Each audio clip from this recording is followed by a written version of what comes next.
इस हुकूमत को अगर हाइब्रिड 2.0 ना कहा जाए तो फिर क्या कहा जाए। तो यही तवक्को रखता हूँ कि पीटीआई बड़े दिल का मुजाहरा करेगी और मुज़ाकरात को कॉल ऑफ नहीं करेगी, लेकिन जवाब तो फराहम कर दिया गया है उन्हें। कंटिन्यूसली मुल्क को बहरान की तरफ धकेलना चाहते हैं। ये वही कुव्वतें कि जो चाहती हैं शायद कि बहरान से पाकिस्तान ना निकल पाए और उनको इंटरवेंशन की एक बहाना मिल जाए, शायद उन्हीं की तरफ से ये किया गया हो। आइन पामाल हो रहा है। 90 रोज़ के अंदर इलेक्शन कराना आइन के अंदर उसके कोई कन्फ्यूजन नहीं है। और ये रस्म अगर पड़ गई पाकिस्तान में कि 90 रोज़ के अंदर इलेक्शन नहीं कराने, तो आने वाली किसी हुकूमत ने इलेक्शन नहीं कराने। काबुल से कलकत्ता तक आपको ट्रेड बैरियर्स ख़त्म करने पड़ेंगे। ठीक है। अब इस तरीके से सिक्योरिटी स्टेट मेंटालिटी के साथ ये मुल्क नहीं मजीद चल सकता। सब्सक्राइब करें और बेल दबाएं ताकि कोई खबर रह न जाए। तो सर ये बताएं कि हुकूमत मुज़ाकरात की बात करती है, पाकिस्तान तहरीक इंसाफ मुज़ाकरात की बात करती है, तो फिर अचानक गिरफ्तारी होना शुरू हो जाती हैं, जो कल रात परवेज़ इलाही साहब के घर में हुआ। आपको क्या लगता है कौन रुकावट है और कौन ये करवा रहा है? क्योंकि वज़रा ये कहते हैं कि हम गिरफ्तारियाँ नहीं कर रहे हैं। मैं सुन नहीं सका वज़रा के बयान, वो अगर उन्होंने कहा है कि वो गिरफ्तारियाँ नहीं कर रहे, तो इससे ज़्यादा बेबस हुकूमत क्या होगी। इस हुकूमत को अगर हाइब्रिड 2.0 ना कहा जाए तो फिर क्या कहा जाए। अगर वज़रा के पास इख्तियार नहीं है और क्लियरली ये जो परवेज़ इलाही साहब के घर पर रात को हमला किया गया है, ये मुज़ाकरात को सैबोटाज करने के लिए हमला किया गया है। और इस हमले के बाद मैं तो यही तवक्को रखता हूँ कि पीटीआई बड़े दिल का मुजाहरा करेगी और मुज़ाकरात को कॉल ऑफ नहीं करेगी, लेकिन जवाब तो फराहम कर दिया गया है उन्हें। कंटिन्यूसली मुल्क को बहरान की तरफ धकेलना चाहते हैं। ये वही कुव्वतें कि जो चाहती हैं शायद कि बहरान से पाकिस्तान ना निकल पाए और उनको इंटरवेंशन की एक बहाना मिल जाए, शायद उन्हीं की तरफ से ये किया गया हो। तो गैर मुनासिब है, इसको कंडेम करते हैं। उनके घर इस तरह चादर और चार दीवारी का जो तकद्दुस है वो इस तरह पामाल नहीं होना चाहिए था। आई होप कि जो मुज़ाकरात हैं वो इसके नतीजे में सैबोटाज ना हो। सर क्या कहते हैं कि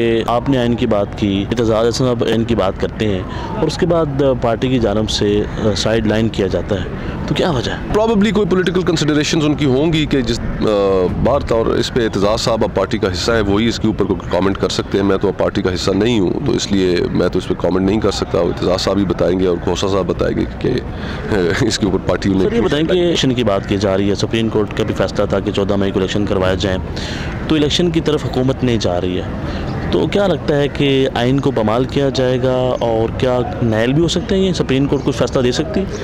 आइन को ब्रदर पामाल किया नहीं जाएगा, आइन पामाल हो रहा है। 90 रोज़ के अंदर इलेक्शन कराना आइन के अंदर उसके कोई कन्फ्यूजन नहीं है। और ये रस्म अगर पड़ गई पाकिस्तान में कि 90 रोज़ के अंदर इलेक्शन नहीं कराने, तो आने वाली किसी हुकूमत ने इलेक्शन नहीं कराने। और इस ज़िम्मन में जो सुप्रीम कोर्ट का जो फैसला है वो खैबर पख्तूनख्वा के मुतल्लिक भी अगर इसी तरह होता जिस तरह उन्होंने पंजाब के मुतल्लिक दिया है, तो उस फैसले की जो उसको पूरे पाकिस्तान के अंदर जो एक्सेप्ट किया जाता, वो थोड़ी सी एक बात रह गई, लेकिन इसमें कोई अभाम नहीं है।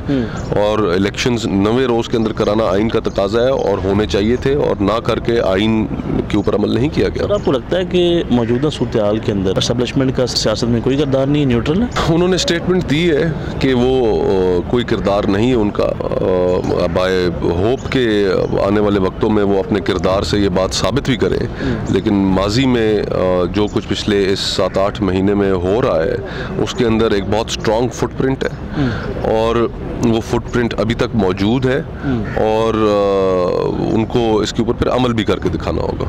सर ये बताएं कि पाकिस्तान तहरीक इंसाफ ये कोई और जमात में शमूलियत का आप सोच रखते हैं या कुछ ऐसा हो सकता है? नहीं, फ़िलहाल मैं इस जानिब बिल्कुल तवज्जो नहीं दी। मेरे दोस्त तमाम सियासी जमातों में मौजूद हैं और गाए बगाए मुझे नज भी इस सिलसिले में अपनी जमात की तरफ माइल करने में करते रहते हैं, लेकिन मेरा फ़िलहाल किसी जमात को ज्वाइन करने का कोई इरादा नहीं है, और एक आज़ाद तरीके से आज़ादाना हैसियत से अगला इलेक्शन लड़ने का प्रोग्राम है। सियासी जमात से कोई ऑफर आई? पसे पर्दा। क्या वजह क्या बनी कि आपने पीपल्स पार्टी को छोड़ा, और क्या नुक्ता क्या था, कहाँ पे लगा कि अब नहीं, अब मैं नहीं? अब तो पुलों के नीचे से बहुत पानी गुजर चुका है दोस्त। ये बात हुई हो 6-7 महीने गुजर चुके हैं। उनको शायद मेरी स्टेटमेंट्स पसंद नहीं आ रही हूँ बार तौर। मैं उनका ममनून हूँ कि उन्होंने मुझे सिंध से सेनेटर भी बनाया, और फिर जब उन्होंने मुनासिब समझा कि शायद कि मेरी कुछ पॉलिटिकल पोजीशंस उनके लिए नागवार है, उन्होंने मुझे इस्तीफ़े का कहा, मैंने इस्तीफ़ा दे दिया। आपको लगता नहीं है कि उनके ऊपर भी किसी ने प्रेशर डाला कि इनको साइड पे करें, इस्तीफ़ा लें इनसे? शायद ऐसा हुआ हो। सर ये बताएं कि जो जिस हालात से पाकिस्तान गुजर रहा है, जो पाकिस्तान की माशी सूरत-ए-हाल है, इससे कैसे निकलेंगे और कौन निकालेगा, और किस तरह मुमकिन होगा कि पाकिस्तान की आम आवाम का भी कुछ सोचेगा? देखिए, अब हकीकत तो ये है कि अब जो आने वाला जो वक्त है उसमें ये IMF की जो ट्रांश है अब ये मैटर ही नहीं करती। जून के फ़ौरन बाद हमें IMF के एक नए प्रोग्राम के लिए जाना पड़ेगा और वो एक बड़ा प्रोग्राम होगा और अल्टीमेटली हमें फिर अपने मुल्क के अंदर वो चीज़ें ठीक करनी होंगी कि जिनकी आज भी हम अपने री इमेजिनिंग के सेमिनार में गुफ्तगू में कर रहे थे कि स्टेट ओन इंटरप्राइजेज़ हैं जो अरबों रुपए का नुकसान करती हैं, उनको हमें प्राइवेटाइज़ करना पड़ेगा। हमें अपनी मईशत के हमें रीजनल ट्रेड को बढ़ाना पड़ेगा। ये एशियन सेंचुरी है, इसमें ऐसा नहीं हो सकता कि आपके साथ 2-3 ममालिक ऐसे हों जो तरक्की कर रहे हों और आप उनकी तरक्की के सम्राट से आप उनके साथ इंटीग्रेट ही ना कर सकें। काबुल से कलकत्ता तक आपको ट्रेड बैरियर्स ख़त्म करने पड़ेंगे। अब इस तरीके से सिक्योरिटी स्टेट मेंटालिटी के साथ ये मुल्क नहीं मजीद चल सकता।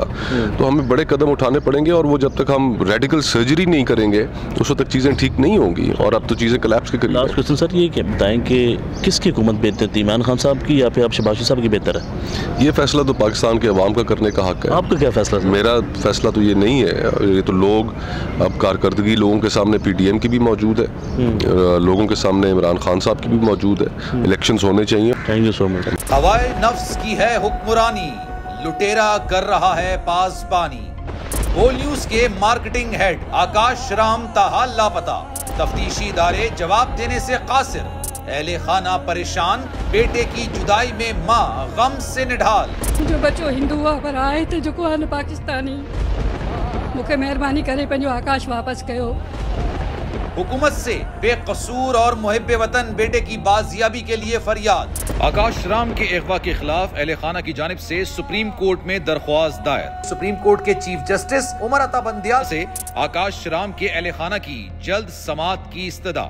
मुश्किल की इस घड़ी में आलमी मीडिया ने भी उठाई आवाज। CNN, आज तक, इंडिया टुडे, टाइम्स नाउ समेत आलमी मीडिया ने आकाश राम के अगवा के खिलाफ दिया बोल का साथ। उफ क्या जुल्म है, बोल इंसाफ का मुंतजिर। सब्सक्राइब करें और बेल दबाएं ताकि कोई खबर रह न जाए।